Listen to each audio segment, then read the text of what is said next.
Tribes நேயர்களுக்கு வணக்கம். இன்றைய நிகழ்ச்சியில் நம்மோடு பேச இடதுசாரி செயல்பாட்டாளர் தோழர் நாதன் அவர்கள் இணைந்துள்ளார். வாருங்கள் அவரோடு பேசுவோம். தோழர் வணக்கம். வணக்கம். 2026 5 மாநில தேர்தலுக்கான எக்ஸிட் போல் ரிசல்ட் வந்திருக்குது. இன்னைக்கு வெஸ்ட் பெங்காலில் கடைசி நாள் எலெக்ஷன், ரெண்டாவது பேச முடிஞ்சதை ஒட்டி இன்னைக்கு 5 மாநிலங்களோட எக்ஸிட் போல் வெளியிட்டிருக்கிறாங்க. குறிப்பாக தமிழ்நாட்டோட நிலவரம் என்ன? தமிழ்நாட்டுடைய நிலவரம், தாவேகா தலைவர் நடிகர் விஜய் ஷீரடி சாய்பாபா கோயிலுக்கு போயிருக்கிறாரு. போயிட்டு சார்ட்டர்ட் ஃப்ளைட் பிடிச்சி சென்னை இறங்கியிருப்பார், வீட்டுக்கு போயிருப்பார். இந்த எக்ஸிட் போல பார்த்துட்டு அவர் வீட்டில் எத்தனை டிவி உடையுதுன்னு எனக்கு தெரியலை. ஏன்னா அந்த கடைசியாக நந்தனத்தில் அந்த ஆவி எழுப்பும் நற்செய்தி கூட்டத்தில் பேசும்போது கடுப்பு கணிப்புன்னு சொல்லி கத்துனார். ஒரு வெறிகொண்ட ஒரு ஆசாமி போல கத்துனார். இந்த கருத்து கணிப்புன்ற பேரில் நிறைய அந்த கடுப்பில் விட்ட கணிப்பெல்லாம் விட்டுக்கிட்டு இருக்காங்க. அதில் திமுக 300 சீட்டு ஜெயிக்குமா, மற்றும் பலர் 700 சீட்டு ஜெயிக்குமா? எங்கேயா இருக்கு இத்தனை சீட்டு? குருட்டா மேட்டுக்கு சும்மா அடிச்சு விடுறது, ஒரு தில்லமுள்ளுக்கு ஒரு அளவே இல்லை. இந்த கடுப்பில் விட்ட கணிப்பாளர்களுக்கு ஒரே ஒரு கேள்வி. இந்த 60 வயசு மேலே இருக்கிறவங்க, இந்த 70-80 வயசுல இருக்கிற என்னுடைய அம்மா, பாட்டி, அப்பா, தாத்தா, இவங்க எல்லாரும் நம்ம வீட்டு புள்ள விஜய், நம்ம வீட்டு புள்ள விஜி அப்படின்னு சொல்றதெல்லாம் உங்க காதுல விழலையோ? அதனால இந்த கருத்து கணிப்பு, கடுப்புல விட்ட கணிப்பு என்ன விட்டாலும் திமுகவும் இந்த மற்ற பலரும் மண்ண கவ்வ போறது உறுதி. அவங்களோட இந்த ஆட்சி கனவு, லஞ்ச கனவு, ஊழல் கனவு, கொள்ளையடிக்கிற கனவு எல்லாம் கதம் தான். அவர் இந்த நம்பர்ஸ் எல்லாம் பார்த்து இன்னைக்கு கடும் கோபத்தில் இருப்பார். ஜான் ஆரோக்கியசாமி, புஷி ஆனந்துக்கெல்லாம் செம்ம டோஸ் விட்டுருப்பாரு. எங்கடா நான் வந்து சொன்னீங்க, நீங்கள் ஒரு ஃபிகர் சொன்னீங்க, எங்கே போச்சு அந்த ஃபிகர், இதெல்லாம் பேசியிருப்பார். அதனால் இதுதான் எனக்கு முதல்ல தோணுது. அடுத்து இன்னும் ஏதோ ஒரு இதில் ஒரு வெப்சைட்டில் படித்தேன், அவர் மெக்காவுக்கு போகிறதுக்கெல்லாம் பிளான் பண்ணியிருக்காராம். மெக்காவுக்கு வந்து நான் முஸ்லீம்ஸ் யாரும் போக முடியாது, முஸ்லீம்கள் மட்டும்தான் போக முடியும். அது கூட தெரியாமல் வந்து ஃப்ளைட்டு புக் பண்ணியிருக்காங்களா என்னன்னு நமக்கு தெரியலை. அதனால் முதல் பாதிப்பு வந்து நம்ம ஏற்கனவே பேசியிருக்கிறோம். மே 4ஆம் தேதி முடிவுகள் வரும்போது அசம்பாவிதங்கள் நடக்கலாம். தாவேகா குழந்தைகள், அந்த அடம்பிடிச்ச குழந்தைகள் பிரச்சனை பண்ணலாம், கவுன்சிலிங் கொடுக்கணும், பல நிலவரம் கலவரம் ஆயிடக்கூடாது, இதெல்லாம் பேசணும். அதனால் விஜய் இது வந்து முதல்ல வருத்தமளிக்கக்கூடிய செய்தியாக இருக்குது.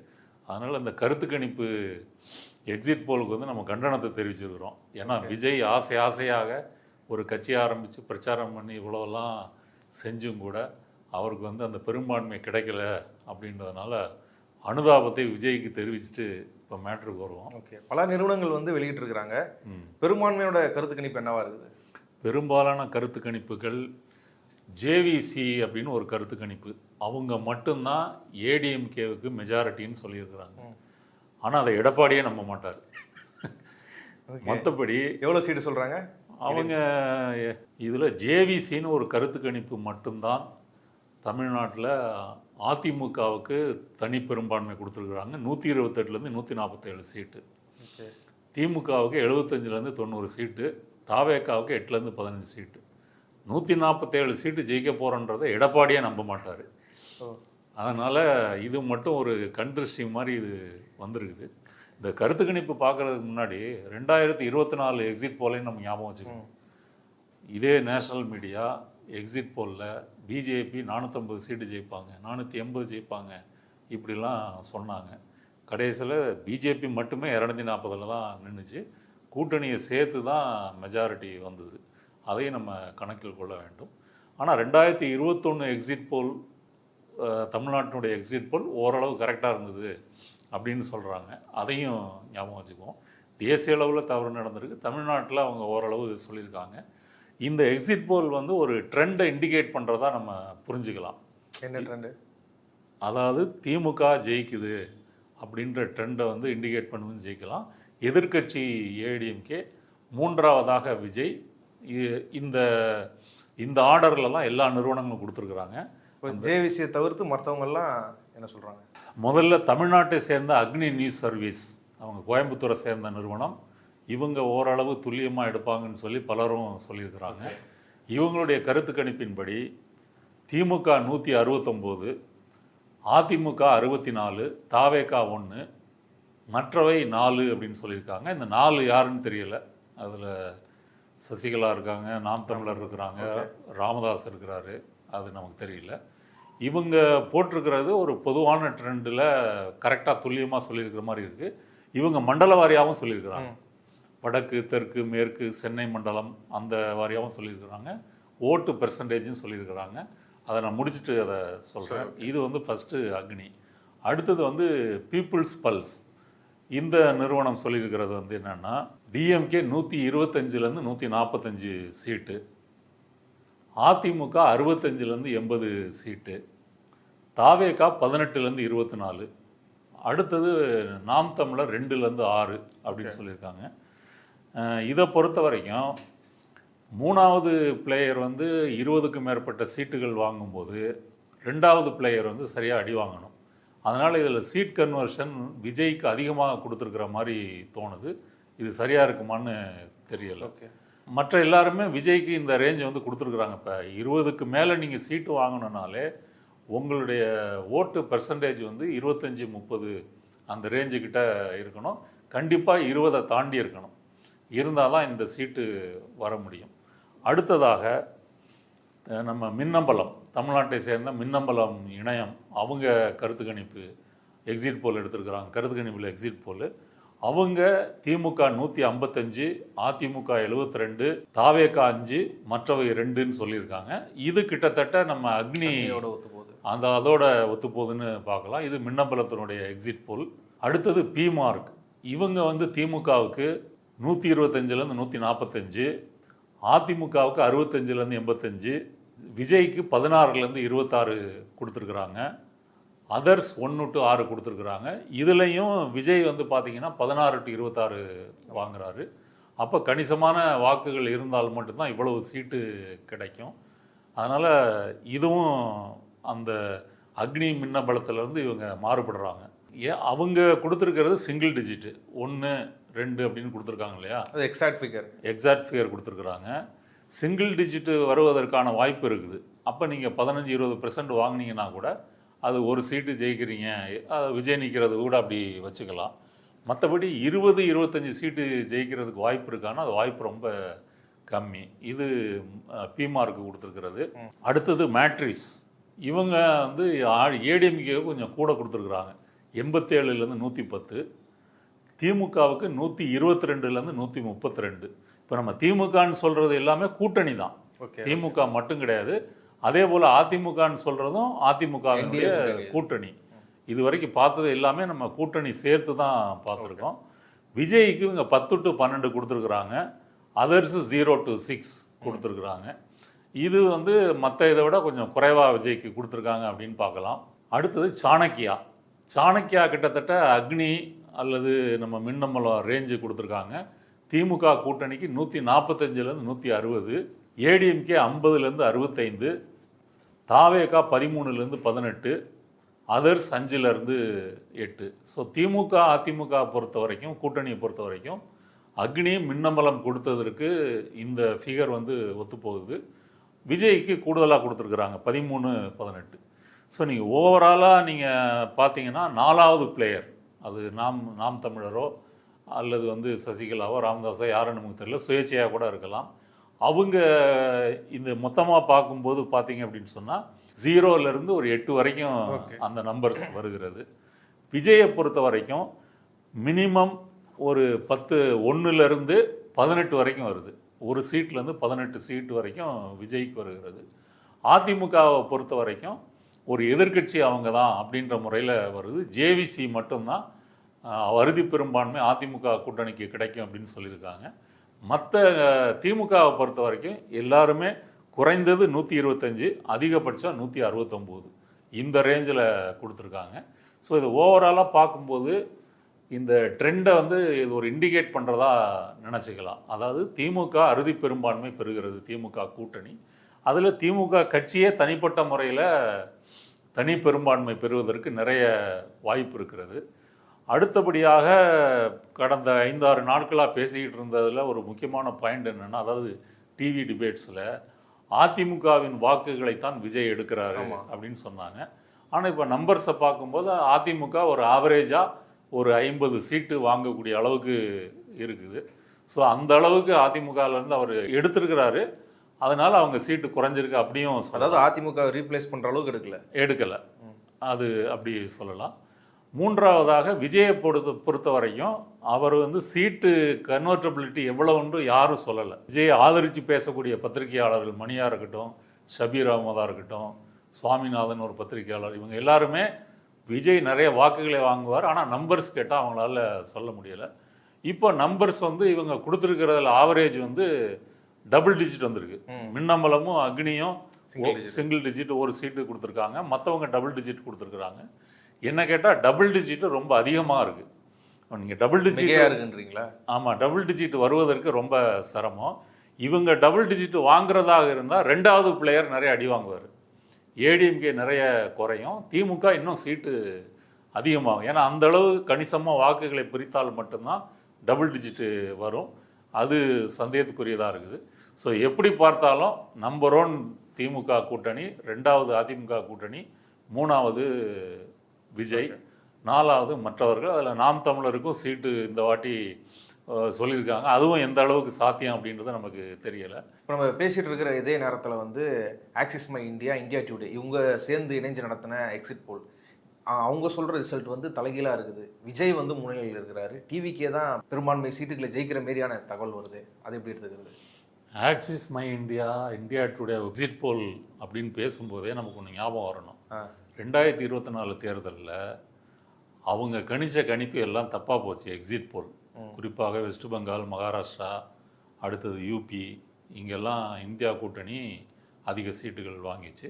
அதனுடைய சிஇஓ லைவாக இந்தியா டுடே அந்த ராஜீவ் சர்தேசாய் இவங்களாம், ராகுல்லாம் அந்த டிஸ்கஷன் பேனலில் இருக்கிறாரு, கண்ணீர் விட்டு அழுதார், நம்முடைய கணிப்பு பொய்யாகி விட்டதே அப்படின்னு சொல்லி. அதனால் அவர் மீண்டும் அழ வேண்டிய ஒரு நிர்பந்தம் வந்தால் வர இல்லை. இது இப்போ ஒரு 10 சீட் 5 சீட்னா பரவாயில்ல, மற்றவங்களாம் 20 அதிகபட்சம் 24 தான் விஜய்க்கு தராங்க. ஆனால் இவர் வந்து 98லேருந்து 120, திமுக வந்து 92லேருந்து 110 தான், அதிமுக 22லேருந்து 32 தான். மொத்த சினாரியும் மாற்றி வந்திருக்குது. இது இப்படி வெளியிடறாங்க. அப்போ இது மட்டும்தான் ஷபீர் அகமது, மணி இவங்கெல்லாம் எதிர்பார்த்த நம்பர்ஸை வந்து ஆக்சிஸ் மை இந்தியா மட்டும்தான் சொல்லியிருக்கிறது. ஆனால் மற்றவர்கள் எல்லாம் சொன்ன இதோடு ஒப்பிட்டு பார்க்கும்போது இவ்வளவு பெரிய டிராஸ்டிக்காக இந்த வேறுபாடு இருப்பதற்கான அடிப்படை இல்லை அப்படின்னு தான் நான் பார்க்குறேன். ஏன் அப்படின்னு சொன்னால், இப்போ இவ்வளவு சீட்டு ஜெயிக்கிறாங்க இல்லையா, இவ்வளவு சீட்டு ஜெயிக்கிறதுக்கு ஒரு மக்களிடம் அறியப்பட்ட ஒரு வேட்பாளராக இருக்கணும், வேலை செஞ்சுருக்கணும். அப்படி எதுவுமே அவங்க செய்யலை. விஜய் தொகுதியிலேயே அவங்க சரியாக பிரச்சாரம் பண்ணலை. விஜயே ஒரு வாட்டி பேசிட்டு போனது தான். அடுத்தது மாற்றுக் கட்சியிலேருந்து வந்த வேட்பாளர்கள் 106 வேட்பாளர்களை வைத்து தான் இவர்கள் ஃபில்லப் பண்ண முடிஞ்சதே தவிர சொந்தமாக வேட்பாளர் போடுறதுக்கே அவங்களால முடியலை. பல தொகுதிகளில் தாவேக்கா வேட்பாளர் யாருன்னே மக்களுக்கு தெரியாது. ஒரு கால் விஜய் போய் விஜயும் விசில் சின்னமும் சேர்ந்த மாதிரி வேட்பாளர்கள் சேரலை அப்படின்னு சொல்லலாம். அடுத்தது வாக்குப்பதிவுக்கு முன்னாடி வந்து பணமும் கணிசமாக விளையாடி இருக்கிறது. தாவேக்காவே அவங்க மற்ற கட்சிகளுக்கு திமுக அளவுக்கு முடியலைனாலும் இவங்களும் காசு கொடுத்துருக்குறாங்க. அதனால் ஆக்சிஸ் மை இந்தியா மட்டும் மற்ற இதிலேருந்து வேறுபட்டு இருக்கிறது. தாவேக்காவுக்கு இவ்வளவு சீட்டு வருவதற்கு வாய்ப்பு இல்லை அப்படின்னு தான் சொல்ல முடியும். ஆனால் இன்னைக்கு புஷி ஆனந்தியம், ஜான ரகசாமி இவங்களெல்லாம் விஜய் கிட்ட இருந்து காப்பாற்றுறதுக்கு இவங்க ஒரு ஆயுதத்தை கொடுத்துருக்குறாப்புல. ஆமாம், தளபதி நீங்கள் மற்றதெல்லாம் மறந்துடுங்க, ஆக்சிஸ் மை இந்தியாவை பாருங்கள், இதுதான் கரெக்டாக போட்டிருக்காங்க இப்படின்னு சொல்லி அடி வாங்கிறதுலேருந்து அவங்க தப்பிச்சிருக்கலாம். ஆனால் நீங்கள் இவ்வளவு சீட்டு வாங்கணும் அப்படின்னு சொன்னால் நீங்கள் ஓட்டு பெர்சன்டேஜ் வந்து 35 தாண்டணும். 35 தாண்டினால் மட்டும்தான் இந்த நம்பர்ஸ் வந்து வாங்க முடியும். அந்த அளவு நம்பர்ஸ் இருக்குமா? அவங்களே சொல்லக்கூடிய முதல் தலைமுறை வாக்காளர்கள் 30 வயசுக்குள்ளவங்க, இதில் ஒரு பாதி பேர் போட்டிருந்தாங்கன்னாலும் அது வந்து சிறுபான்மை தான். பெரும்பான்மை அதற்கு வெளியே தான் இருக்குது. இப்போ விஜய்க்கான கூட்டத்திலே பாருங்களேன், அந்த கூட்டத்தில் வந்து இந்த ஏஜ் குரூப்பில் தான் மக்கள் இருக்கிறாங்களே, ஆண்களும் பெண்களும். ஒரு 40 வயசு நடுத்தர வயசு அப்படின்றவங்க வந்து ரொம்ப குறைவு அல்லது இல்லை அப்படின்னு தான் சொல்ல முடியும். அதனால் விஜய்க்கு வந்து இந்த ஒரு நிறுவனம் மட்டும்தான் இப்படி கொடுத்துருக்குது. அதனால் அவர் மீண்டும் அந்த சிஇஓ வந்து அழ வேண்டிய தேவை வந்தாலும் வரலாம் அப்படின்றதான் என்னுடைய கருத்து. ஆனால் இந்த பெரும்பான்மை நிறுவனங்கள் கொடுத்த இந்த எக்ஸிட் போல் விவரங்கள் இது வந்து இத்தனை நாளாக, அதாவது எலெக்ஷன் முடிஞ்ச உடனே திமுக எல்லாம் அடுத்தடுத்து சில பேர் சுற்றுலாவுக்கு போயிட்டாங்க, அதை ஓய்வெடுக்க போயிட்டாங்க, சில பேர் மற்ற வேலைகளை பார்க்க போயிருக்காங்க. ஆனால் டிவிக்கே வந்து இது ஒரு புரட்சியை, மக்கள் புரட்சியே நடந்திருக்கு. நேற்று வரைக்கும் ஃபெலிக்ஸ்லாம் பேசியிருக்காரு. நடந்து முடிஞ்சிருச்சு, வெள்ளம் வந்து போயிடுச்சு, கடந்து போயிடுச்சு. எத்தனை மரம் ஊந்துதுன்றத 4ஆம் தேதி ரிசல்ட் வந்தால் தான் தெரியும். எவ்வளோ பெரிய மலர்லாம், பழைய மரம்லாம் ஊந்துருக்குதுன்றது 4ஆம் தேதி ரிசல்ட் இருந்தால் தெரியும். அந்தமாரி வந்து ஜிவிக்கு தான் ஜெயிக்குன்றதை உறுதிப்பட பேசிகிட்டு இருந்தாங்கல்ல. ஊடகங்கள்லாம் கூட இந்த ஓட் பர்சன்ட் இவ்வளோ அதிகமாகிறதுக்கு காரணம் வந்து விஜயோட ஃபேக்டர் ஒர்க் ஆகிருக்குது அப்படின்றது தான் அவங்களும் பேசுனாங்க. ஆனால் இன்னைக்கு எக்ஸிட் போல் வேறவா இருந்திருக்குது. இது எப்படி இப்போ எடுத்துக்கிறது? விஜய்க்கு மீடியா கொடுத்த ஹைப் இருக்குல்ல, அதுதான் ஒரு பேசு பொருளாக மாற்றப்பட்டதே தவிர உண்மையில் களத்தில் அந்த நிலவரம் பிரதிபலிக்கவில்லை அப்படிங்கிறத தான் அந்த எக்ஸிட் போல் காட்டுகிறது. நீங்கள் யோசிச்சு பாருங்கள், விக்கிரவாண்டி மாநாட்டிலிருந்து கடைசியாக நந்தனம் ஒய்எம்சிஏல அவர் பேசின வரைக்கும் இதோ வீட்டிலிருந்து விஜய் கிளம்பி விட்டார், கார் ஏறி விட்டார், ஏர்போர்ட்டை நோக்கி வந்துகிட்டு இருக்காரு. முன்னாடி பாலிமர், தந்தி, எல்லா டிவி சேனல்களும், புதிய தலைமுறை எல்லாம் அவர் கார் வர்றதை லைவாக காமிக்கிறாங்க. அடுத்தது ஃப்ளைட் ஏறிட்டார், இறங்கும்போது அங்கே ஒரு டீமு. இப்படி மீடியா கொடுத்த ஹைப் இருக்குல்ல. அடுத்தது வாய்ஸ் ஆஃப் காமன் ஆதவ் அர்ஜுனாவாக இருக்கட்டும், ஜானோ ரகசாமி இருக்கட்டும், இவங்கெல்லாம் வந்து இந்த இன்ஸ்டாகிராம் இன்ஃப்ளூயன்சர்ஸை விலைக்கு வாங்கி ஒரு மில்லியன் ஃபாலோவர்ஸ் இருக்காங்கன்னு வைங்க, அந்த இன்ஃப்ளூயன்சர்ஸ் எல்லாம் விலைக்கு வாங்கி அவங்கள பிரச்சாரம் பண்ண வைக்கிறது. அடுத்தபடியாக யூடியூப்பு, ஃபேஸ்புக்கு, இன்ஸ்டாகிராமில் வந்து செயற்கையாக பார்வைகளை அதிகப்படுத்துவது. அந்த கூகுள் பாட்டுன்னு சொல்கிறாங்க இல்லையா, இப்போ ஒரு 500 ஃபோன் வச்சுக்கிறது, 500 ஃபோன் வச்சுக்கிட்டு 500 நம்பர் இருக்கும். ஓகே, அது ஒரு ஃபோனுக்கு 5 ஐடி, அப்போ 2500 ஐடி. 2500 ஒரு 10 ஃபோனை வந்து ஒருத்தர் மேனேஜ் பண்ணிக்குவார். அதுலேருந்து ட்விட்டர்லேயோ, யூடியூப்லேயோ, இன்ஸ்டாகிராம்லேயோ பார்க்குறது, கமெண்ட் போடுறது, லைக் பண்ணுறது, இப்படி இவங்க செயற்கையாக பண்ணும்போது அது அல்காரிதமே முன்னாடி கொண்டு வந்து காமிக்கும், அதிக பேர் பார்க்குற மாதிரி காமிக்கும். இப்படி ஒரு செயற்கையாக ஒரு இதை அவர்கள் திட்டமிட்டு செஞ்சுருக்காங்க. இது விஜய் வந்து ஆரம்பத்தில் அவருடைய படங்களை வெற்றி பெறுவதற்கே இந்த உத்தியை கையாண்டிருக்கிறார். இது செய்வதற்கு பல நிறுவனங்கள் இருக்குது. நான் சொல்கிறது ஒன்றும் புதுசு இல்லை. ஓகே, ஒரு ப்ராடக்ட் லான்ச் பண்ணுறாங்க, மோசமான ப்ராடக்டாக இருந்தால் கூட இன்ஸ்டாகிராம் இன்ஃப்ளூயன்சர்ஸை வைத்துக்கொண்டு வெற்றிகரமாக உங்களால் விற்க முடியும். இது பல நாடுகளில் இது நடந்திருக்கு. இப்போ நீங்கள் ஆர்கானிக்காக இல்லாமல் ஒரு கம்ப்யூட்டரில் 500 ஐடி வச்சு போட்டிங்கன்னு வச்சுங்க, அது யூடியூப்போ ஃபேஸ்புக்கோ கண்டுபிடிச்சிருவாங்க. கண்டுபிடிச்சிட்டு அதை போட முடியாது, பண்ண மாட்டாங்க. ஆனால் 500 ஃபோன் அப்படின்னா அதை கண்டுபிடிக்க முடியாது. ஏன்னா ஒரு ஃபோன் தனி தானே, அதனுடைய ஐபி நம்பர் எல்லாமே தனி தானே. இப்படி இவங்களும் ஒரு செயற்கையாக பண்ணுறது, மீடியா ஹைப்பு, இது சேர்ந்து தான் இது பண்ணுச்சே தவிர களத்தில் விஜயோட கட்சியினுடைய யதார்த்தம் என்பது வந்து இந்த அளவுக்கு ஆதரவு இல்லை அப்படின்றதான் இந்த கணிப்பு காட்டுகிறது. அதுலேயும் கூட இந்த எக்ஸிட் போல் நிறுவனங்கள் ஒரு 20 சீட்டு டபுள் டிஜிட்டு கொடுக்குறாங்க அப்படின்னு சொன்னால் அதற்கு காரணம் வந்து எடப்பாடி தான். ஏன் அப்படின்னு சொன்னால் ஆரம்பத்திலேயே கரூர்லேயே போட்டு அடின்னு அடித்து விஜய் கட்சியை காலி பண்ண வேண்டிய அந்த தருணத்தை எடப்பாடி மிஸ் பண்ணிட்டார்.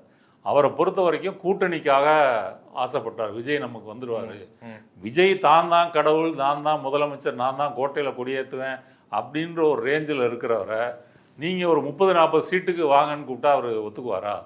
ஒத்துக்க மாட்டார். அதே போல் பிஜேபியும் கடுமையாக எதிர்த்து பிரச்சாரம் பண்ணலை. பிஜேபி ப்ரெஷர் போட்டாங்க, ஜனநாயகம் படம் முடக்கினாங்க, சிபிஐ கூட்டு விசாரித்தாங்க. பதிலுக்கு விஜய் வந்து நான் பிஜேபியை விமர்சிக்க மாட்டேன் அப்படின்னு ஒரு அக்ரிமெண்ட் போட்டுட்டு திமுகவை மட்டும் தான் கடுமையாக தாக்குனார். ஆக பிஜேபியும் எடப்பாடியும் அதிமுகவும் விஜயை ஆரம்பத்திலிருந்தே கடுமையாக தாக்கவில்லை. எடப்பாடி மட்டும் அப்படி தாக்கி பேசியிருந்தால் இந்த அதிமுகவினுடைய வாக்குகள் விஜய்க்கு போய் இவ்வளவு சீட்டு வாங்கியிருக்க வேண்டிய ஒரு சூழல் வந்திருக்காது. இதற்கு காரணமே எடப்பாடி தான். இல்லை, விஜய் வந்து ஒரு சீட்டு கூட ஜெயிக்க வாய்ப்பு இல்லை, அவங்ககிட்ட கட்சி கட்டமைப்பே கிடையாது, பூத் ஏஜென்ட் கிடையாது அப்படின்றலாம் பல விமர்சனங்கள் வந்து முன்வைக்கப்பட்டது. ஆனால் இப்போ வந்து 2 டிஜிட்டில் வந்து அவரால் சீட் கன்வென்ஷன் எடுக்க முடியும், 20 தொகுதிகள் மேலே கிட்ட, இல்லை ஒரு 15லேருந்து 20 தொகுதிகள் அவர் ஜெயிக்க முடியும் அப்படின்னு சொல்கிறது வந்து அவர் குறைவாக மதிப்பிட்டதாக எடுத்துக்கலாமா? இல்லை, டபுள் டிஜிட் வர்றது இன்னமும் சந்தேகம் அப்படின்னு தான் என்னுடைய கருத்து. சரி, ஒரு வாதத்துக்காக அதை வச்சுக்கிட்டா கூட விஜயோட கட்சி ஜானோ ரகிசாமியில் ஆரம்பத்திலேருந்தே ஒரு சென்ட்ரலைஸ்டு பிரச்சாரத்தை தான் அவங்க நம்பினாங்க. நீங்கள் சொல்வது போல் ஒரு பூத் கமிட்டி அதெல்லாம் தேவை கிடையாது. ஓகே, விஜய் நிற்கிறாரு, விஜய்க்கு கட்சிக்காரர் நிற்கிறாரு, விசில் சின்னத்தில் நிற்கிறாரு, இதை கொண்டு போயிட்டாங்க. அதனால் வரக்கூடிய மக்கள் அதை பார்த்து ஓட்டு போடுவாங்க, எங்களுக்கு பூத் கமிட்டிலாம் தேவையில்லை இப்படின்றதான் அவங்களுடைய ஸ்டாண்டு. அந்த மையப்படுத்தப்பட்ட பிரச்சாரத்தின் மூலமாகவே நமக்கு வாக்குகள் வந்துடும், அதில் ஒரு அலை உருவாகி நமக்கு வந்துடும் அப்படின்றதான் அவங்களுடைய கருத்து. ஆனால் அதில் பிரச்சனை என்னென்னா அந்த சென்ட்ரலைஸ்டு பிரச்சாரத்தின் மூலமாக நீங்கள் கொஞ்சம் சீட்டு வந்து வாங்க முடியும். ஆனால் ஆட்சி அமைக்கக்கூடிய அளவுக்கு அது வாங்குறதுக்கு அது பயன்படுமானா பயன்படாது. அப்போ நீங்கள் கட்சி கட்டமைப்பு, பூத் லெவல் கமிட்டி இதெல்லாம் உங்களுக்கு தேவை. அந்த வேட்பாளரை அந்த தொகுதியில் இருக்கிற மக்களுடைய எல்லா வீடுகளுக்கும் கொண்டு போய் சேர்க்கணும். அதில் நம்மளுடைய வாக்கு நமக்கு யார் நமக்கு போட போகிறாங்க, யார் போட மாட்டாங்க, நியூட்ரலாக யார் இருக்கிறாங்க, அவங்கள்ட்ட எப்படி பிரச்சாரம் பண்ணுறது, அவங்கள எப்படி பூத்துக்கு கொண்டு வர்றது, இந்த வேலைகளை செய்தால் மட்டும்தான் தமிழகம் முழுவதும் ஒரு பெரும்பான்மையான இதை செய்ய முடியும். அந்த வகையில் இவங்க என்ன சொல்கிறாங்கன்னா, நேற்று கூட ஒரு டிபேட்டுக்கு வந்த தாவேக்காரர் என்ன சொல்கிறாருன்னா, நீங்கள்லாம் அப்கிரேட் ஆகுங்க, டெக்னாலஜி வந்துருச்சு, இன்னும் பழையபடி களத்துக்கு போகணும், தொகுதிக்கு போகணும், மக்களை சந்திக்கணும், இப்படிலாம் பிரச்சாரம் பண்ணுறது வேஸ்ட்டு, நாங்கள் டிஜிட்டலாக பிரச்சாரம் பண்ணுறோம். விஜய் பேசின வீடியோ போய் சேர்ந்துருக்கா இல்லையான்னு பாருங்கள், அவர் நேரில் வரணும், 20 தொகுதி தான் வந்தாரெல்லாம் நீங்கள் சொல்லாதீங்க அப்படின்னு சொல்கிறாரு. இந்த புதிய வகை டிஜிட்டல் டெக்னாலஜி பிரச்சாரம் இருக்கு இல்லையா, இதனுடைய தன்மை என்ன? கரூரில் 41 பேர் செத்து போனால் நேரில் போய் பார்க்க மாட்டார், நேராக பனையூரில் வந்து பாருங்கன்றதான் இந்த புது டெக்னாலஜி. தூய்மை பணியாளர்கள் போராடுறாங்க, அங்கே போய் ஆதரவு தெரிவிக்கிறது இல்லை, அவங்கள 5 பேரை கூப்பிட்டு பனையூருக்கு வாங்க, இதுதான் இவருடைய புது டெக்னாலஜி. சரி, திமுக அதிமுக கொடுக்குற தேர்தல் வாக்குறுதிகள் எல்லாம் தப்பு, அப்படி கொடுக்கக்கூடாதுன்னு தானே சொல்லணும், அதையே காப்பி அடித்து கொடுக்குறது தான் இவருடைய. அப்போ மரபார்ந்து எல்லா விஷயங்களையும் பண்ணிவிட்டு சோம்பேறித்தனமாக பனையூரில் படுத்திருக்கிறத நியாயப்படுத்துறதுக்காக நாங்கள் டெக்னாலஜியை பயன்படுத்துகிறோம் அப்படின்னு ஒரு பில்டப் கொடுக்குறது. அந்த டெக்னாலஜி தான் இப்போ சந்தி சிரிக்கிறது. அதனால் குழந்தைகளை தூண்டி விட்டு எமோஷனல் பிளாக்மெயில் செய்து இப்படியெல்லாம் முயற்சி பண்ணி நந்தனத்தில் அந்த ஆவி எழுப்பும் நற்செய்தி கூட்டத்தில் அப்படி பேசி, அது என்ன மாதிரி பேசியிருக்காரு அந்த பேச்சு. உங்களுக்கு ஏதாவது ஒரு சாக்லேட்டோ இல்லை ஏதாவது ஒரு கிண்டர் ஜாய் வேணும் அப்படின்னா அழுது அடம் பிடிச்சி சக்ஸஸ் பண்ணிடுறீங்கல்ல, அந்த மாதிரி உங்களுக்கு ஏதாவது ஒரு ட்ரெஸ் வேணும்னா அழுது அடம் பிடிச்சி சக்ஸஸ் பண்ணிடுறீங்களே, அந்த மாதிரி உங்களுக்கு பிடிச்ச இந்த விஜய் மாமாவுக்காக சப்போஸ் யாராவது ஓட்டு போடாமல் வீட்டில் உட்காந்துட்டு இருந்தாங்கன்னா அவங்க காதலியே போய் அன்பா விசில ஊதி ஓட்டு போட ஓட வைங்க, விசிலுக்கு ஓட்டு போடுற வரைக்கும் விடாதீங்க. இவ்வளெல்லாம் பேசினாலும் இவ்வளோதான் அவங்களுக்கு முடியும் அப்படின்றதான் வரும். சரி, இப்போ இது உண்மையாக மே 4ஆம் தேதி நடந்துருச்சுன்னு வச்சுக்கோங்க, இது வந்திருக்கிறது எக்ஸிட் போல் தான். உண்மையிலேயே மே 4ஆம் தேதி தாவேக்காவுக்கு சிங்கிள் டிஜிட்டோ டபுள் டிஜிட்டில் ஒரு 15-20 சீட்டு கிடைச்சிட்டா என்ன ஆகும்? விஜய் அரசியலை விட்டே ஓடி போயிடுவார்.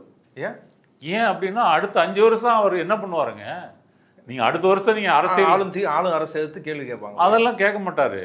நீங்க அவர் ஆனா முதலமைச்சர், இல்லைன்னா எனக்கு இது அரசியலே வேண்டாம், எம்எல்ஏவை போய் உட்கார, அதெல்லாம் உட்கார மாட்டாரு. கௌரவ குறைச்சல் ஒன்று செய்வார், கையெழுத்து போட்டு வந்துடுவார். அங்கே போய் வந்து கையெழுத்து போட்டுட்டு திரும்ப வந்துட்டாருன்னா நீங்கள் சட்டசபைக்கு வந்துட்டு போனதா அர்த்தம். அது மட்டும் பண்ணுவார்.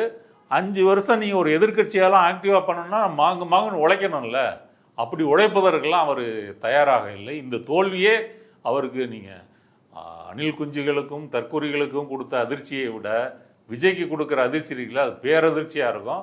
அதனால் நமக்கு சரிப்பட்டு வராதுன்ட்டு போயிடுவார்.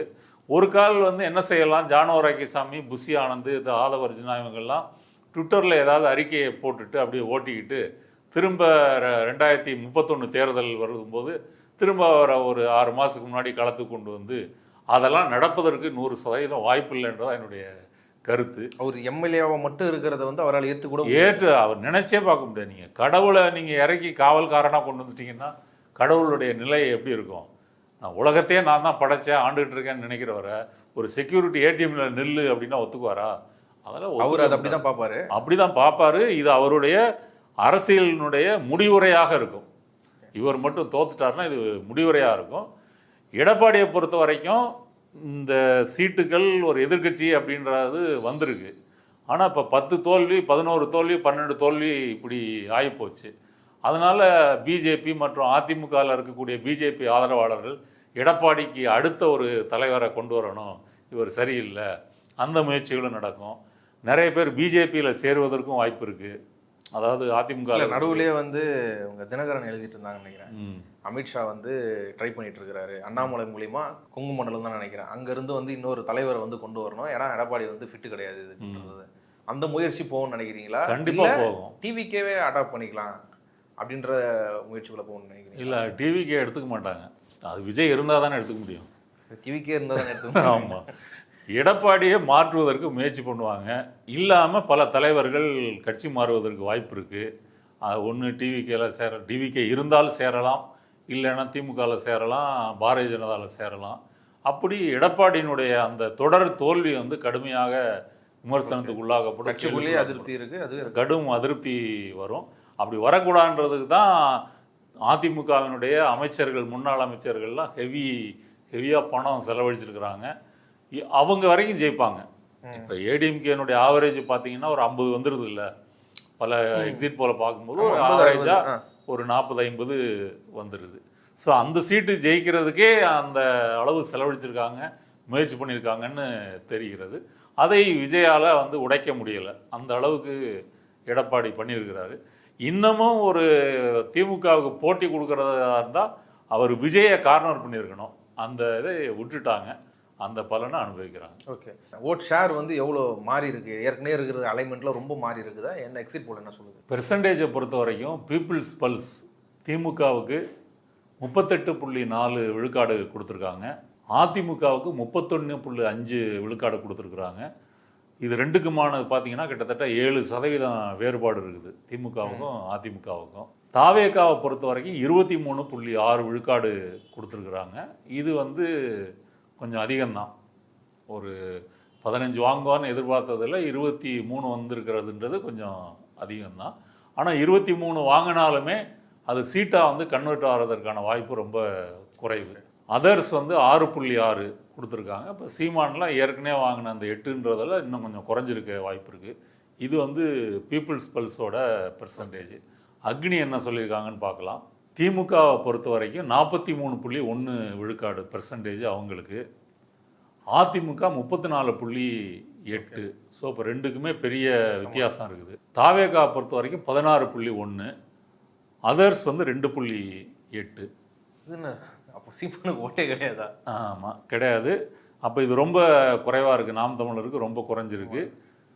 விஜய் வந்து ஒரு டபுள் டிஜிட் பெர்சன்டேஜ் வாங்குறாரு. அதிமுக திமுகவுக்கும் நீங்கள் சொன்னது போல் 10 இருக்குது. அக்னி வந்து மண்டல வாரியாக சீட்டு எவ்வளோன்னு கொடுத்துருக்குறாங்க. ஓகே, மண்டல வாரியாக பெர்சன்டேஜ் இருக்குது, சீட்டு இருக்குது. சீட்டு மட்டும் பார்த்தா நமக்கு ஒரு ஐடியா கிடைக்கும். தென் மண்டலத்தை பொறுத்த வரைக்கும் தென் மண்டலத்தில் மொத்தம் 58 சீட்டு.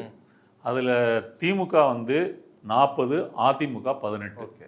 தென் மண்டலத்தில் நம்ம பொதுவாக பார்க்கும்போது அந்த போலிங் பெர்சன்டேஜ் குறைவு, மற்ற மண்டலங்கள் ஒப்பிடும்போது பெர்சன்டேஜ் குறைவு.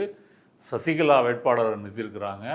அடுத்தது சிறுபான்மை வாக்குகள் ஓரளவு இருக்கக்கூடிய இடம்.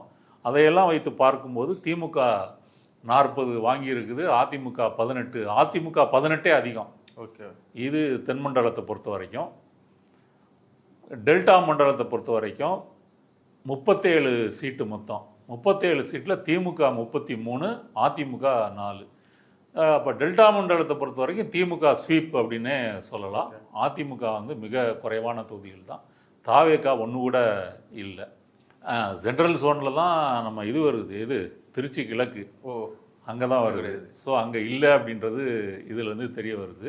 மேற்கு மண்டலம் 51 சீட்டு, அதில் திமுக 31, அதிமுக 19, தாவேகா 0. மேற்கு மண்டலத்தை பொறுத்த வரைக்கும் போன தேர்தலில் அங்கே அதிகமாக ஜெயிச்சதுனால தான் எடப்பாடி வந்து அதிக சீட்டுகளை ஜெயிச்சு எதிர்க்கட்சியாக ஆக முடிந்தது. இந்த வாட்டி பார்த்தீங்க அப்படின்னு சொன்னால் அதிமுகவை விட திமுக அதிக சீட்டுகள், கிட்டத்தட்ட 10 சீட்டு அதிகமாகவே வாங்கியிருக்குது. அது செந்தில் பாலாஜி அங்கே முகாமிட்டு செய்த பணியாக இருக்கட்டும், ஓரளவு விஜயும் வாக்குகளை பிரித்திருப்பார். இதையெல்லாம் பார்க்கும்போது மேற்கு மண்டலம் அதிமுகவின் கோட்டை அப்படின்ற சித்திரம் இதில் கலைஞ்சு போயிருச்சு இந்த எக்ஸிட் போலில். வடக்கு மண்டலத்தை பொறுத்த வரைக்கும் மொத்தம் 52 சீட்டு, அதில் திமுக 34 சீட்டு, அதிமுக 18. வடக்கு மண்டலத்தை பொறுத்த வரைக்கும் 21 தேர்தலையுமே திமுக அதிக சீட்டுகளை ஜெயிச்சது. இந்த வாட்டி வந்து ஓரளவு அதிமுக அதில் கொஞ்சம் சீட்டு எடுக்கிறாங்க அப்படின்னு அக்னி எக்ஸிட் போல் வந்து சொல்கிறாங்க. அடுத்தது சென்னை மண்டலம். சென்னை மண்டலம் மொத்தம் 37 சீட்டு. 37 சீட்டில் 31 சீட்டு திமுக, 5 ஏடிஎம்கே, 1 வந்து தாவேகா. இதுதான் அவங்க கொடுத்துருக்கு. அந்த 1 வந்து பெரம்பூரா இருக்க வாய்ப்பு இருக்கிறது. அப்போ ஓவராலாக பார்த்தீங்கன்னா இந்த தென் மண்டலம், மத்திய மண்டலம், மேற்கு மண்டலம், வடக்கு மண்டலம், சென்னை மண்டலம் இது எல்லாத்துலேயுமே திமுக அதிக தொகுதிகளை வாங்குறாங்க. இரண்டாவதாக அதிமுக வருகிறது. அதில் குறிப்பாக மேற்கு மண்டலத்தில் அது அவங்களோட சீட்டு நிறைய பறி கொடுத்துருக்குறாங்க. சென்னையில் வழக்கம் போல் திமுகவினுடைய கோட்டை அப்படின்றது நிரூபிக்கப்பட்டிருக்குது. இந்த ஒரு மண்டலத்தில் தான் தாவேகாவுக்கு ஒரு சீட்டு கொடுத்துருக்குறாங்க. இது வந்து அக்னி நியூஸினுடைய மண்டல வாரியான இது. ஸோ இது ஓரளவு அந்த ட்ரெண்டை துல்லியமாக காட்டுறதா நம்ம வந்து எடுத்துக்கலாம். மின்னமலமும் மண்டல வாரியாக கொடுத்துருக்குறாங்க. அதுவும் கிட்டத்தட்ட இதுக்கு நிகராக தான் இருக்குது அப்படின்னு சொல்லலாம். ஆனால் பொதுவாக திமுகவை பற்றி ஒரு மதிப்பீடு இருக்குல்ல, அது 2வது முறையாக வந்து திமுக வந்து ஆட்சிக்கு வராது அப்படின்னு சொல்லப்பட்டது. அது மட்டும் இல்லாமல் இந்த வாட்டி ஆன்டி இன்கம்பன்சி வந்து ரொம்ப அதிகமாக இருக்குது. குறிப்பாக வந்து தூய்மை பணியாளர்கள் போராட்டமாக இருக்கட்டும், ஒப்பந்த ஊழியர்கள் செவிலியர்கள் இருக்காங்களா அவங்க போராட்டமாக இருக்கட்டும், ஆசிரியர்கள் போராட்டமாக இருக்கும், இதெல்லாம் எலெக்ஷனுக்கு வர்றதுக்கு முன்னாடி ஒரு 4-5 மாதம் வந்து மிகப்பெரிய நடந்தது. இதெல்லாம் வந்து பெரிய அதிருப்தியை வந்து திமுக அரசு மேலே வந்து ஏற்படுத்தியிருக்குது. அதனால் அது கண்டிப்பாக வர வாய்ப்பு இல்லை அப்படின்ற மாதிரிலாம் பிரச்சாரங்கள் செய்யப்பட்டதில்லை. அது எதுவுமே இந்த ரிசல்ட்டில் ரிஃப்ளெக்ட் ஆகலையே, அது எப்படி எடுத்துக்கிறது? இல்லை, ஆன்டி இன்கம்பன்சி ஒரு அலையாக இல்லை அப்படின்றதான் பலருடைய கருத்து. இந்த ஆட்சியின் மீது அதிருப்திகள் இருக்கலாமே தவிர ஒரு எதிர்ப்பு அலையாக இல்லை. இது பலருமே சொல்லியிருக்காங்க. அது உண்மை அப்படின்னு தான் நானும் பார்க்குறேன். 2வது, திமுகவினுடைய சமூக நலத்திட்டங்கள் இருக்குல்ல, இப்போ நீங்கள் சொன்ன அந்த போராட்டங்கள் எல்லாமே எந்த அரசாக இருந்தாலும் அது முடிய போகிற தருவாயில் அவர்கள் தங்கள் கோரிக்கைகளை வைத்து போராட்டம் பண்ணுவாங்க. ஏன்னா போன வாட்டி நீங்கள் அவங்களுடைய கோரிக்கைகளை நிறைவேற்றுறதா சொல்லியிருப்பீங்க, அதில் அதிருப்தி இருக்கலாம். இப்போ ஆட்சி முடிகிற நேரத்தில் அவங்க வலியுறுத்துவதற்காக போராடலாம். அவங்க ஒரு வாக்கு வங்கி நிறைவேற்றி ஆகணுன்றதை தெரியப்படுத்துறாங்க. அதில் முக்கியமான பிரச்சனை இந்த ஓய்வூதிய பிரச்சனையெல்லாம் திமுக கடைசி நேரத்தில் பேசி ஒரு முடிவுக்கு கொண்டு வந்திருக்கிறாங்க. அந்த வகையில் அந்த போராட்டங்கள்லாம் நடந்தாலுமே கூட அவங்களுடைய பிரச்சனைகள் கவனிக்கப்பட்டு ஓரளவு பேசப்பட்டிருக்குது அரசாங்கத்தினால. அந்த எதிர்ப்பு அலை இல்லை அப்படின்றதே ஒரு மைனஸ். யாருக்கு? ஏடிஎம்கேக்கோ விஜய்க்கோ அப்படி ஒரு எதிர்ப்பு அலை இல்லை. உருவாக்குறதுக்கு முயற்சி பண்ணாங்க. சட்டம் ஒழுங்கு பிரச்சனை, பெண்களுக்கு பாதுகாப்பு இல்லை, பல பேர் போராட்டம் பண்ணுறாங்க. இந்த நரேட்டிவை செட் பண்ணுறதுக்கு விஜயோ ஏடிஎம்கேவோ பிஜேபியோ கடுமையாக முயற்சி பண்ணாங்க. ஆனால் சட்டம் ஒழுங்கு பிரச்சனை அப்படின்னா ஒரு மாநிலம் முழுவதும் ஊரடங்கு சட்டம் இருக்கணும், மணிப்பூர் மாதிரி கலவரம் நடக்கணும், போலீஸ் துப்பாக்கி சூடு நடக்கணும். இப்படிலாம் நடந்தால் தான் அங்கே சட்டம் ஒழுங்கு சீர்குலைந்து ஆட்சியே நிர்வாகம் நடக்கலை அப்படின்னு அர்த்தம். அந்த மாதிரி இங்கே எதுவும் நடக்கலையே. ஒரு துப்பாக்கி சூடு கூட போலீஸால் நடத்தப்படலை. அப்படி நடந்திருந்தால் கள்ளக்குறிச்சியில் நடந்திருக்கணும், அங்கே கூட நடக்கலை. அங்கே பெரிய கலவரம்லாம் நடந்து பஸ்ஸெல்லாம் எரிச்சாங்க. அங்கேயும் கூட கண்ட்ரோலாக தான் அவங்க மாப்பை வந்து அங்கேயே கூட போலீஸ் கேட்டதாகவும் அரசு மறுத்துவிட்டதாகவும் தான் செய்தி அப்படி செய்தி வந்திருக்கு. அப்படி பார்க்கும்போது 2வது, பெண்கள் இங்கே இந்திய அளவில் 43% பேர் வேலைக்கு போகக்கூடிய விகிதம் இங்கே தான் இருக்குது. இப்போ இதெல்லாம் பார்க்கும்போது மக்கள் மத்தியில் அது எடுபடலை. அவங்களே ஃபீல் பண்ணணும், இல்லை நம்ம பாதுகாப்பாக இல்லை, எங்கேயும் வெளியே போக முடியல, அப்படி ஒரு நிலைமை இல்லை. அடுத்தது சமூக நலத்திட்டங்கள். அது மகளிர் உரிமை தொகையாக இருக்கட்டும், கலைஞர் உரிமை தொகையாக, விடியல் பயணம், புதுமை பெண், தமிழ் புதல்வன், காலை உணவு திட்டம், லேப்டாப்பு, இப்படி பல திட்டங்கள் மூலம் ஒரு குடும்பத்திலே பல பயனாளிகள். இது வந்து 2வது, இந்த திட்டங்கள் எல்லாமே ஒரு தொலைநோக்கு பார்வையோடு கொண்டு வரப்பட்டது. ஒரு இலவசம் அப்படின்ற பார்வையை தாண்டி இப்போ விடியல் பயணம்னு எடுத்துக்கிட்டிங்கன்னா பெண்களுடைய மொபைலிட்டியை வந்து அதிகமாக அது மாற்றிருக்கிறது. அதன் மூலம் மாதத்திற்கு ஒரு 800-900 ரூபாய் அவர்கள் சேமித்து விட்டு அதை குடும்பத்திற்கு பயன்படுத்துவது அப்படின்ற முறையில் பெரிதும் உதவியாக அது இருந்திருக்கிறது அந்த விடியல் பயணம். அப்படி ஒவ்வொரு திட்டத்தையும் சொல்லலாம். புதுமை பெண், தமிழ் புதல்வன் எடுத்துக்கிட்டிங்கன்னு சொன்னால் கல்லூரிக்கு நீங்கள் போய் படிக்கணுன்றதை என்கரேஜ் பண்ணுது அந்த திட்டம்.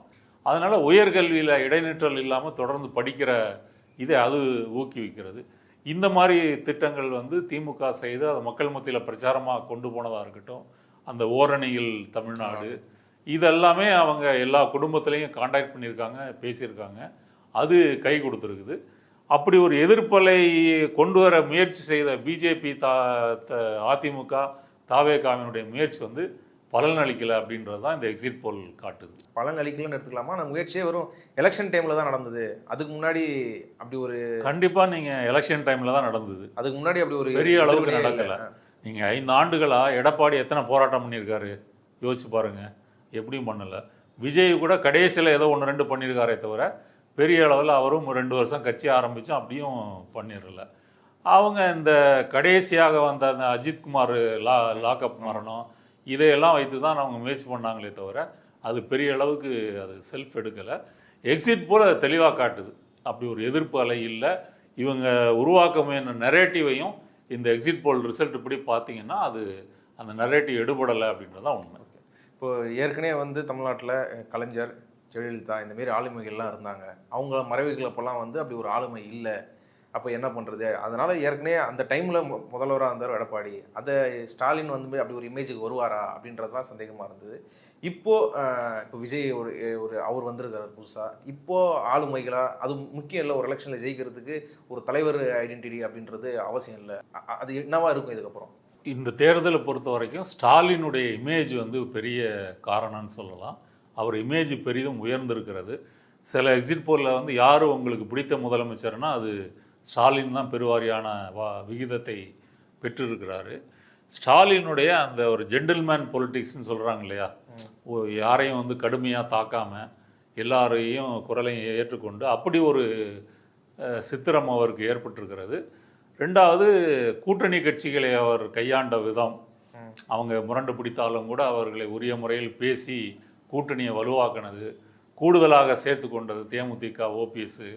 ஏன்னா இது ஒரு மும்முனை போட்டி நடக்க போகுது, அதனால் ஒரு கட்சியினுடைய சின்ன கட்சியாக இருந்தால் கூட அவங்க வாக்குகள் முக்கியன்ற முறையில் சேர்த்தது, இப்படி பல விஷயங்களை சொல்லலாம். இப்போ ஏற்கனவே பலரும் சொன்னது போல் இந்த தேர்தலே வந்து ஸ்டாலின் வெர்சஸ் அதர்ஸ் அப்படி தான் இருந்துச்சே தவிர அந்த அதர்ஸில் ஒரு முகம் இல்லை. அப்படி இல்லை. அவர் எடப்பாடியா விஜயா அப்படி யாரும் ஸ்டாலினுக்கு நிகரான ஒரு பொசிஷனில் கொண்டு வர முடியலை. ஸ்டாலின் அதில் ஸ்கோர் பண்ணிட்டார். திமுகவும் ஸ்டாலினை முன்னிறுத்தி தான் இந்த பிரச்சாரத்தை கொண்டு போச்சு. அந்த வகையில் அதுவும் எடுபட்டிருக்குன்றது தான் இந்த எக்ஸிட் போல் காட்டுகிறது. கலைஞர், ஜெயலலிதாவுக்கு பிறகு ஒரு தலைவர் இல்லை அப்படின்றத, இல்லை ஸ்டாலினும் ஒரு தலைவர் இங்கே இருக்கிறாரு அப்படின்றத இந்த தேர்தல் மீண்டும் உறுதிப்படுத்திருக்கிறது. எச்ராஜா சொன்னார் இல்லையா, ஸ்டாலின் இஸ் மோர் டேஞ்சரஸ் தென் கருணாநிதினு சொன்னது போல் அதையும் நம்ம வச்சுக்கலாம். இப்போ திருப்பரங்குன்றத்துலலாம் என்ன தான் அவங்க வலியுறுத்தினாலும் ஆட்டம் போட்டாலும் அது முடியாதுன்றதில் கவர்மெண்ட் உறுதியாக இருந்ததை சொல்லலாம். டீலிமிட்டேஷன் பிரச்சனை வரும்போது தேர்தலெலாம் எங்களுக்கு முக்கியம் இல்லை, இதை நாங்கள் விடமாட்டோன்னு சொல்லி அதை எதிர்த்து போராட்டம் பண்ணதாக இருக்கட்டும், இப்படி பல விஷயங்கள் சொல்லலாம். அதே போல் கவர்னருக்கு எதிராக வழக்கு தொடுத்து உச்சநீதிமன்றத்திலே தீர்ப்பு பெற்றதாக இருக்கட்டும், இப்படி பல விஷயங்கள் இந்த ஆட்சி காலத்தில் நடந்திருக்குது. அரசியல் ரீதியிலையும் நடந்திருக்குது, சமூக நலத்திட்டங்கள்லையும் நடந்திருக்குது. ஓவராலாக பார்க்கும்போது அது இந்த எக்ஸிட் போலில் வெளிப்படுதுன்னு எடுத்துக்கலாம். இவ்வளோ நேரம் இன்றைக்கி வெளியான இந்த 2026 தேர்தல் எக்ஸிட் போலை பற்றி உங்கள் கருத்துக்களை, குறிப்பாக தமிழ்நாடுக்கான விஷயங்களும் உங்கள் கருத்துக்களை பகிர்ந்து கொண்டதுக்கு மிக்க நன்றி. நன்றி.